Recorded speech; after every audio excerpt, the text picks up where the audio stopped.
부트캠프 시작 전에는 포트폴리오가 존재하지도 않았다는 걸 생각하면 굉장히 큰 발전인 것 같아요. 수강 전엔 개발 지식이 너무 없는 건 아닌가 걱정이 되기도 했는데요. 열심히 수강하니까 따라잡을 수 있었어요. 덕분에 코딩은 혼자 할 수 있지만 개발은 혼자 할 수 없다는 걸 일찌감치 배울 수 있었습니다. 네, 안녕하세요. 수학과를 졸업하고 UX, UI 디자이너로 근무하다가 현재는 IT 회사의 백엔드 개발자로 근무하고 있는 황인영입니다. 제가 근무하고 있는 회사는 B2B, B2C 서비스를 공급하는 IT 회사로 저는 B2C 서비스의 백엔드 개발자로 합류하게 되었습니다. 이전에는 IT 기업에서 UX, UI 디자이너로 근무했었는데요. 부족한 개발 지식으로 인해서 개발자들과 협업 당시에 소통에 어려움을 느꼈던 경험들이 있었어요. 그래서 그걸 계기로 개발 독학을 시도해 보았습니다.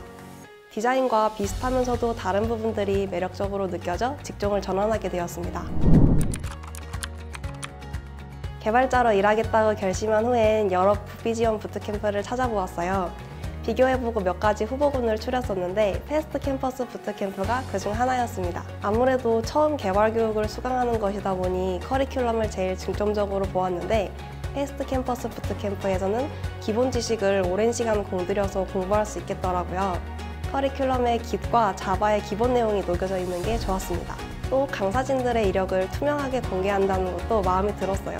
직종 변환이 목표였기 때문에 일단은 패스트 캠퍼스 부트캠프를 통해 취업에 성공하고 싶었고 부수적으로는 연봉 향상을 목표했습니다. 무엇보다 빠르게 실무에 합류하고 싶었어요. 어떻게 보면 지원 과정이 좀 번거롭다고 느낄 수도 있을 것 같은데요. 저는 이 정도의 번거로움은 수강생들을 선별하기 위한 과정이라고 생각했습니다. 수강 전엔 개발 지식이 너무 없는 건 아닌가 걱정이 되기도 했는데요. 커리큘럼이 좀 빡세긴 했지만 열심히 수강하니까 따라잡을 수 있었어요. 아마 전공자분들에게는 살짝 루즈하고 비전공자분들에게는 어려운 정도이지 않을까 싶습니다. 그래도 기초 강의는 대부분 인터넷 강의로 이루어져 있어서 두세 번씩 돌려볼 수 있어서 좋았습니다. 온라인으로 진행되는 부트캠프여서 참여하기 전엔 편하고 좋을 것이라고 생각했었는데요. 막상 팀원들이 정해지고 다 같이 팀 프로젝트를 시작하니까 직접 만나고 오프라인에서 다 같이 작업하는 게 좋더라고요. 가장 기억에 남는 건 실시간 강의인데요. 인터넷 녹화 강의는 자율적으로 수강하되 매주 실시간 강의를 진행했었는데 강사님들도 모두 잘 가르쳐주시고 열의가 넘치셔서 너무 좋았어요. 과제나 강의 내용도 매우 퀄리티 높았고요. 저는 비전공자라 그런지 모든 강의가 새롭고 인상적이더라고요. 그 중에서도 Git과 알고리즘 강의가 가장 인상적이었습니다. 다른 강의는 비전공자인 제가 수강하기에 살짝 벅찬 부분이 있었는데 해당 강의 강사님은 수강 대상이 비전공자일 것을 고려하고 자료를 준비해 오시는 느낌이었어요. 내용을 처음 접해보는 저도 한 번에 이해가 가능할 정도였습니다. 사실 부트캠프 내에서 탄탄한 CS 기반 지식을 갖추기는 어려워요. 관련 인터넷 강의가 존재하긴 했는데 프로젝트 위주의 부트캠프이다 보니까 다른 기술적인 부분들에 밀려 시간을 내서 CS 강의를 수강하기가 어렵더라고요. 그래서 프로젝트와 별개로 이루어지는 그룹 스터디가 중요한 것 같습니다. 실제로 저는 CS 발표 스터디를 진행했었는데 매주 CS 지식을 공부하고 자료를 정리해서 다른 스터디원들 앞에서 발표를 했었어요. 이게 특히 취업에 많이 도움이 된 것 같습니다. 패스트 캠퍼스 백엔드 부트캠프는 토이 프로젝트와 미니 프로젝트, 파이널 프로젝트로 구성됩니다. 토이 프로젝트는 자바 기본 프로젝트인 백엔드 수강생들끼리 진행하는 프로젝트였어요. 미니 프로젝트는 백엔드뿐만 아니라 프론트엔드 부트캠프 수강생들과 협업할 수 있었던 프로젝트였는데요. 제가 가장 재미있게 느꼈던 프로젝트이기도 합니다. 프로젝트 주제는 연차 및 당직 관리였는데요. 부트캠프 참여 후에 처음으로 다른 직군분들과 협업한 것이기도 하고 같이 참여한 동료들이 너무 좋았어서 결과물도 잘 나온 것 같아요. 파이널 프로젝트는 기업이 내어준 주제에 맞추어서 진행했습니다. 기대가 많았던 만큼 아쉬움도 많았는데요. 진행했던 프로젝트 중에서 가장 팀원 수가 많아서 작업 분배가 힘들었고 제 작업량도 적었던 기억이 있어요. 또 기업 연계 프로젝트이다 보니까 기업과의 소통이 가장 중요했는데 개발 직군 수강생들은 점차 딜레이되는 일정에 힘겨워했었습니다. 어쩌면 이 부분이 현업이랑 비슷한 환경 같기도 했어요. 그래도 확실히 UX, UI, PM, 백엔드, 프론트엔드가 다 같이 협업하는 프로젝트여서 작업물이 잘 나오긴 한 것 같아요. 저는 대부분 전공자분들과 한 팀이 되어서 프로젝트를 진행했었는데요. 다들 너무 똑똑하시고 배울 점이 많아서 개발 지식 이외에도 도움을 많이 받을 수 있었습니다. 지금 생각해보면 개발을 하나도 못하던 비전공자의 코드를 하나하나 리뷰해 주시고 프로젝트에 뒤처지지 않게 신경 써주셨다는 게 정말 감사해요. 덕분에 코딩은 혼자 할 수 있지만 개발은 혼자 할 수 없다는 걸 일찌감치 배울 수 있었습니다. 패스트 캠퍼스 백엔드 부트캠프를 시작한 이후 커리어 서비스를 이용해서 꾸준히 자기소개서와 포트폴리오 첨삭을 받았었습니다. 멘토님과 기버님이 지정되어서 1대1, 1대4 코칭 시간이 주어졌었어요. 기버님은 현직 개발자분이셔서 취업할 때 면접 팁, 연봉 등 굉장히 많은 도움을 받았었습니다. 포트폴리오는 수료 이후 한 달 만에 준비할 수 있었는데요. 부트캠프 시작 전에는 포트폴리오가 존재하지도 않았다는 걸 생각하면 굉장히 큰 발전인 것 같아요. 저는 커리어 서비스가 실제로도 만족도도 높고 굉장히 좋았던 경험이었습니다. 또 수강생 동료님들, 멘토님들에게 정말 감사해요. 운 좋게도 너무 좋은 팀원들을 만났고 좋은 멘토님들을 만났습니다. 수강 초기엔 전공자분들을 따라잡지 못해서 멘탈이 흔들렸던 저를 그룹 스터디 멘토님께서 꽉 붙잡아 주셨고 프로젝트 중에는 버그 하나에 몇 시간 동안 팀원들과 함께 매달리기도 했고요.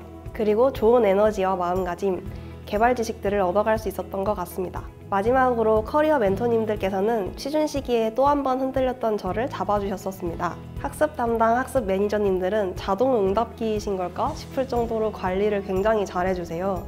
늦은 밤에도 연락이 가능할 정도고요. 매니저님들 정말 대단하십니다. 사실 백엔드 부트캠프를 진행하면서 그룹 스터디원분들이나 팀원분들이 그만두시는 걸 몇 번 보았었어요. 저는 개발자가 꼭 되고 싶다 이런 마음가짐으로 임해서 지치지 않고 완주할 수 있었던 것 같습니다. 7개월이란 시간이 길어 보이지만 1년도 채 안 되는 시간인데 직종을 변경할 수 있는 여지가 생기는 것이니까 정말 굉장한 기회잖아요. 이것조차 마무리 못하면 개발자는 어떻게 하나 싶기도 했죠. 현재는 금융 관련 IT 기업의 B2C 백엔드 개발자로 일하고 있습니다.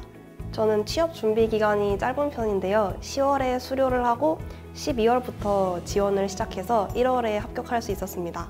중간에 수료 후 한 달은 포트폴리오 수정에 전력을 쏟았었습니다. 이력서와 포트폴리오가 취업에 가장 중요하다고 생각했기 때문인데요. 다른 직군에서 일하다가 직무 변경을 한 것이기 때문에 개발 직군 포트폴리오에 대해서 감을 잡기가 굉장히 어렵더라고요. 이력서와 포트폴리오는 대부분 부트캠프에서 진행했던 프로젝트를 활용해서 채워나갔었어요. 특히 협업 프로젝트를 진행하면서 발생했던 문제점들과 상황, 해결 과정까지 최대한 자세하게 적어서 저의 회고와 함께 작성했었습니다.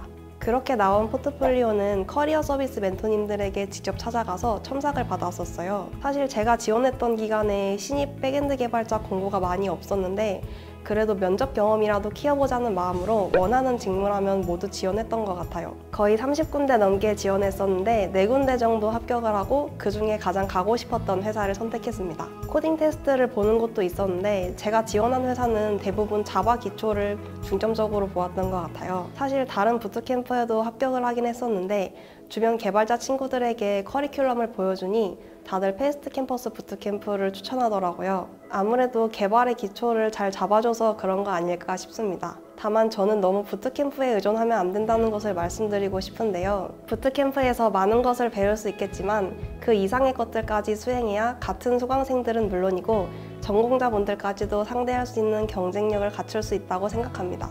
저는 부트캠프 이외에도 여러 활동들을 수행하려고 최대한 노력했습니다.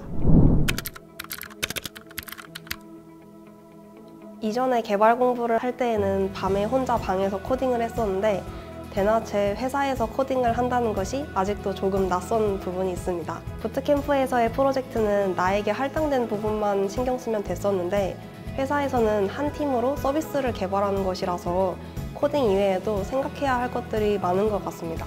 백엔드 개발자이다 보니 자바와 스프링을 계속해서 사용하여 개발하고 있습니다. 아직은 초보 개발자라서 그런지 공부를 계속하고 싶어요. 요즘은 개발자라면 당연하게 풀스택 개발자를 생각하고 있는 것 같아서 저도 프론트엔드 공부를 지금 하고 있습니다. 프론트엔드 공부는 부트캠프 수료 후에 주어지는 무제한 수강권을 활용해서 공부했었어요. 직군에 제한되지 않는 다양한 강의가 주어진다는 것이 패스트 캠퍼스 온라인 강의 수강권의 장점인 것 같아요. 나에게 패스트 캠퍼스는 잘 닦인 고속도로이다. 패스트 캠퍼스는 저에게 개발자로의 직종 변환을 돕는 디딤돌이 되어준과 동시에 그걸 더 수월하게 하는 잘 닦인 도로가 되어주지 않았나 싶어요. 저는 아직도 공부해보고 싶은 게 많아서 앱이나 다른 언어들도 공부하고 싶은 생각입니다. 부트캠프를 통해 쉽게 나아간 것 같아서 정말 감사합니다.